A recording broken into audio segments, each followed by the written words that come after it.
शांताकारं भुजंगशयनं पद्मनाभं सुरेशं विश्वाधारं गगनसदृशं मेघवर्णं शुभांगं लक्ष्मीकान्तं कमलनयनं योगिभिर्ध्यानगम्यं वंदे विष्णु भवभयहरं सर्वलोकैकनाथं।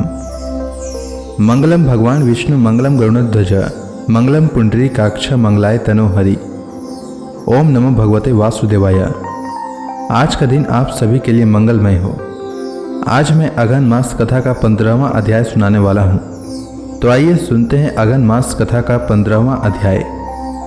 एक समय की बात है, श्री मैत्रेय जी पराशर जी से प्रहलाद जी के चरित्र के वर्णन सुनने की इच्छा प्रकट करते हैं। तो पराशर जी कहते हैं, हे मैत्रेय, उन सर्वदा उदारचित परम बुद्धिमान महात्मा प्रहलाद जी के चरित्र तुम ध्यान पूर्वक श्रवण करो। पूर्व काल में दीति के पुत्र महाबली हिरण्यकशिपु ने ब्रह्मा जी के वश से सशक्त होकर संपूर्ण त्रिलोकी को अपने वशीभूत कर लिया था। वह दैत्य इंद्र पद का भोग करता था। वह महान असुर स्वयं ही सूर्य, वायु, अग्नि, वरुण और चंद्रमा बना हुआ था। वह स्वयं ही कुबेर और यमराज भी था और वह असुर स्वयं ही संपूर्ण यज्ञ भागों को भोगता था। हे मुनि सतम, उसके भय से देवगण स्वर्ग को छोड़कर मनुष्य शरीर धारण कर भूमंडल में विचरते रहते थे। इस प्रकार संपूर्ण त्रिलोकी को जीतकर त्रिभुवन के वैभव से गर्वित हुआ और गंधर्वों से अपनी स्तुति सुनता हुआ वह अपने अभिष्ट भोगों को भोगता था। उस समय उस मध्यापानासक्त महाकाया हिरण्यकशिपु की ही समस्त सिद्ध, गंधर्व और नाग आदि उपासना करते थे।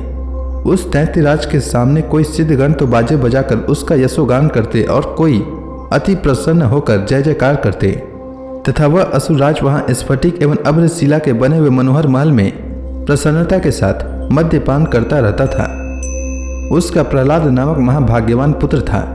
वह बालक गुरु के यहाँ जाकर बालोचित पाठ पढ़ने लगा। एक दिन वह धर्मात्मा बालक गुरु जी के साथ अपने पिता दैत्यराज के पास गया, जो उस समय मद्यपान में लगा हुआ था। तब अपने चरणों में झुके हुए अपने परम तेजस्वी पुत्र प्रहलाद जी को उठाकर पिता हिरण्यकशिपु ने कहा। हिरण्यकशिपु बोला, वत्स, अब तक अध्ययन में निरंतर तत्पर रहकर तुमने जो कुछ पढ़ा है उसका सारभूत शुभ भाषण में हमें सुनाओ। प्रहलाद जी बोले, पिताजी, मेरे मन में जो सबके सारांश रूप से स्थित है वह मैं आपकी आज्ञा अनुसार सुनाता हूँ। सावधान होकर सुनिए। जो आदि, मध्य और अंत से रहित, अजन्मा, वृद्धि, क्षय शून्य और अच्युत हैं, समस्त कारणों के कारण तथा जगत की स्थिति और अंतकर्ता उन श्रीहरि को मैं प्रणाम करता हूँ। श्री पराशर जी बोले, यह सुन दैत्यराज हिरण्यकशिपु ने क्रोध से नेत्र लाल कर प्रहलाद के गुरु की ओर देखकर कांपते हुए ओठों से कहा, रे दुर्बुद्धि ब्राह्मण धम, यह क्या? तूने मेरी अवज्ञा कर इस बालक को मेरे विपक्षी की स्तुति से युक्त आसार शिक्षा दी है। गुरु जी ने कहा, दैत्यराज, आपको क्रोध से वशीभूत न होना चाहिए। आपका यह पुत्र मेरी सिखाई हुई बात नहीं कह रहा है। हिरण्यकशिपु बोला, बेटा प्रहलाद, बताओ तो तुमको यह शिक्षा किसने दी है? तुम्हारे गुरु जी कहते हैं कि मैंने तो इसे ऐसा उपदेश दिया नहीं है।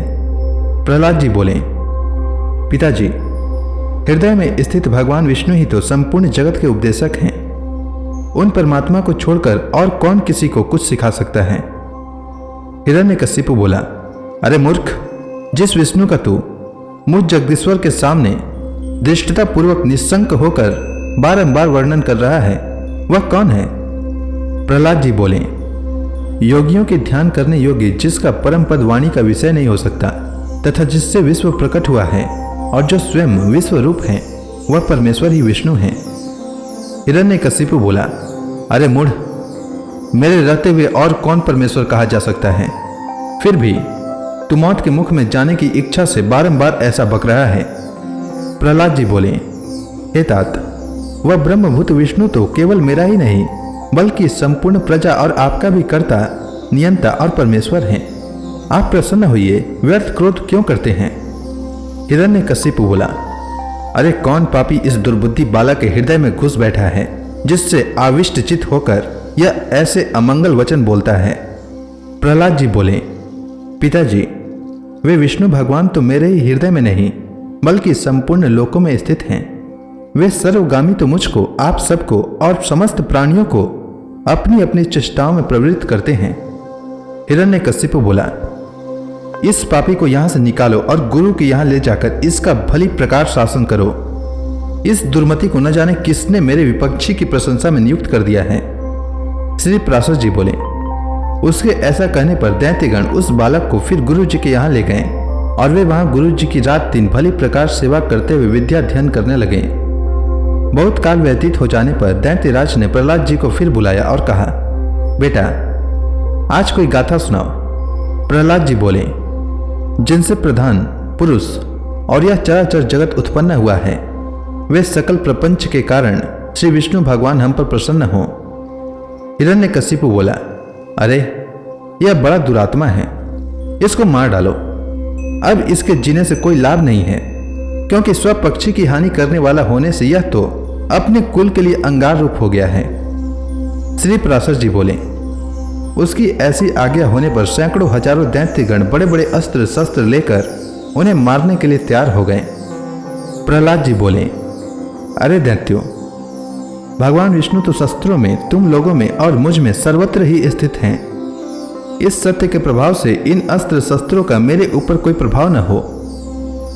श्री पराशर जी बोले, तब तो उन सैकड़ों दैत्यों के शस्त्र समूह का आघात होने पर भी उनको तनिक से भी वेदना न हुई। वे फिर भी ज्यों के त्यों नवीन बल संपन्न ही रहे। हिरण्यकशिपु बोला, रे दुर्बुद्धे, अब तू विपक्षी की स्तुति करना छोड़ दे।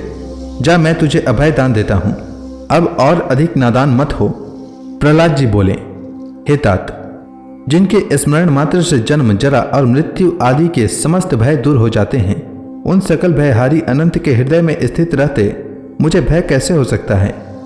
हिरण्यकशिपु बोला, अरे सर्पो, इस अत्यंत दुर्बुद्धि और दुराचारी को अपने विषाग्नि संतप्त मुखों से काटकर शीघ्र ही नष्ट कर दो। श्री पराशर जी बोले, ऐसी आज्ञा होने पर अति क्रूर और विषधर तक्षक आदि सर्पों ने उनके समस्त अंगों में काटा, किंतु उन्हें तो श्री विष्णु भगवान में आसक्त चित्त रहने के कारण भगवत स्मरण के परमानंद में डूबे रहने से उन महासर्पों के काटने पर भी उनके शरीर की कोई शुद्धि नहीं हुई। सर्प बोले, हे दैत्यराज, देखो हमारी डाढ़ें टूट गई, मणियां चटकने लगी, फणों में पीड़ा होने लगी और हृदय कांपने लगा, तथापि इसकी त्वचा तो जरा से भी नहीं कटी। इसलिए अब आप हमें कोई और कार्य बताइए। हिरण्यकशिपु बोला, हे दिग्गजों, तुम सब अपने संकीर्ण दांतों को मिलाकर मेरे शत्रु पक्ष द्वारा मुझसे विमुख किए हुए इस बालक को मार डालो। देखो, जैसे अग्नि से उत्पन्न हुआ अग्नि उसी को जला डालता है, उसी प्रकार कोई कोई जिससे उत्पन्न होते हैं उसी के नाश करने वाले हो जाते हैं। श्री पराशर जी बोले, तब पर्वत शिखर के समान विशालकाय दिग्गजों ने उस बालक को पृथ्वी पर पटक कर अपने दांतों से खूब रौंदा, किंतु श्री गोविंद का स्मरण करते रहने से हाथियों के हजारों दांत उनके वक्ष स्थल से टकराकर टूट गए। तब उन्होंने पिता हिरण्यकशिपु से कहा, ये तो हाथियों के वज्र के समान कठोर दांत टूट गए हैं, इसमें मेरा कोई बल नहीं है। यह तो श्री जनार्दन भगवान के महाविपत्ति और कलेशों के नष्ट करने वाले स्मरण का ही प्रभाव है। हिरण्यकशिपु बोला, अरे दिग्गजों, तुम हट जाओ। दैत्यगण, तुम अग्नि जलाओ, और हे वायु, तुम अग्नि को प्रज्वलित करो, जिससे इस पापी को जला डाला जाए। श्री पराशर जी बोले, तब अपने स्वामी की आज्ञा से दानवगण काष्ठ के एक बड़े ढेर में स्थित उस असुर राजकुमार को अग्नि प्रज्वलित करके जलाने लगे। प्रहलाद जी बोले, हे तात, पवन से प्रेरित हुआ यह अग्नि भी मुझे नहीं जलाता। मुझको तो सभी दिशाएं ऐसी शीतल प्रतीत होती है मानो मेरे चारों ओर कमल बिछे हुए हों। श्री पराशर जी बोले, तदंतर शुक्र जी के पुत्र बड़े वाग्मी महात्मा पुरोहितगण समान नीति से दैत्यराज की बड़ाई करते हुए बोले। पुरोहित बोले, हे राजन, अपने इस बालक पुत्र के प्रति अपना क्रोध शांत कीजिए। आपको तो देवताओं पर ही क्रोध करना चाहिए, क्योंकि उसकी सफलता तो वही है। हे राजन, हम आपके इस बालक को ऐसी शिक्षा देंगे जिससे यह विपक्ष के नाश का कारण होकर आपके प्रति अति विनीत हो जाएगा। हे दैत्यराज, बाल्यावस्था तो सब प्रकार के दोषों का आश्रय होती ही है, इसलिए आपको इस बालक पर अत्यंत क्रोध का प्रयोग नहीं करना चाहिए। यदि हमारे कहने से भी यह विष्णु का पक्ष नहीं छोड़ेगा तो हम इसको नष्ट करने के लिए किसी प्रकार न टालने वाली कृत्या उत्पन्न करेंगे। श्री पराशर जी बोले, पुरोहितों के इस प्रकार प्रार्थना करने पर दैत्यराज ने दैत्यों द्वारा प्रहलाद को अग्नि समूह से बाहर निकलवाया इसके बाद प्रहलाद जी ने आगे क्या किया यह मैं अगले अध्याय में बताऊंगा। तब तक के लिए भगवान विष्णु का नाम लेते रहें। तो प्रेम से बोलिए विष्णु भगवान की जय, श्री कृष्ण भगवान की जय, लक्ष्मी माता की जय, तुलसी माता की जय, समस्त देवी देवताओं की जय।